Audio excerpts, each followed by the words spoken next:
Hi అండి. మీలో ఎంతమందికి హనీ జుజ్బీ తాటి తండ్ర తెలుసు? ఎవరికి తెలిసినా తెలియకపోయినా 90s కిడ్స్కి మాత్రం బాగా తెలుసండి. నాకైతే చాలా ఇష్టం. ఈ రేగుపళ్ళ సీజన్ అయిపోతే వాటిని మనం చాలా మిస్ అవుతాం కదా. అలాంటప్పుడు నేను ఈ జుజ్బీ తినేదాన్నండి. ఇక తాటి తండ్ర అయితే చిన్నప్పుడు బాగా తినేదాన్ని. కానీ నేను ఇప్పుడు చూసే 9 ఇయర్స్ అవుతుందండి అవి చూసి. యష్యూకి చూపించి మా చిన్నప్పుడు ఇవి నేను బాగా తినేదాన్నమ్మా అంటే నేను టేస్ట్ చేస్తానని తీసుకుందండి. హనీ జుజుబీ అయితే బాగా నచ్చిందంట. తినగానే చాలా బాగుందమ్మా అంది.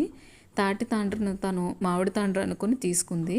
మామిడి తాండ్రలాగా లేయర్స్ రావట్లేదంటని పాపం ట్రై చేస్తూ ఉంది తీయడానికి. అవేమో రావట్లేదు. నాకు రావట్లేదమ్మా అంటుంది.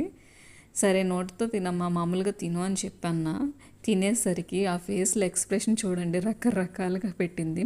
తాటి తండ్రి ఫస్ట్ టైం కదా తినడం, తన టేస్ట్ ఎప్పుడూ చేయలేదు. అందుకని అలా అలా అనిపించింది, నచ్చలేదంట. నాకైతే చాలా ఇష్టమండి. Thank you for watching.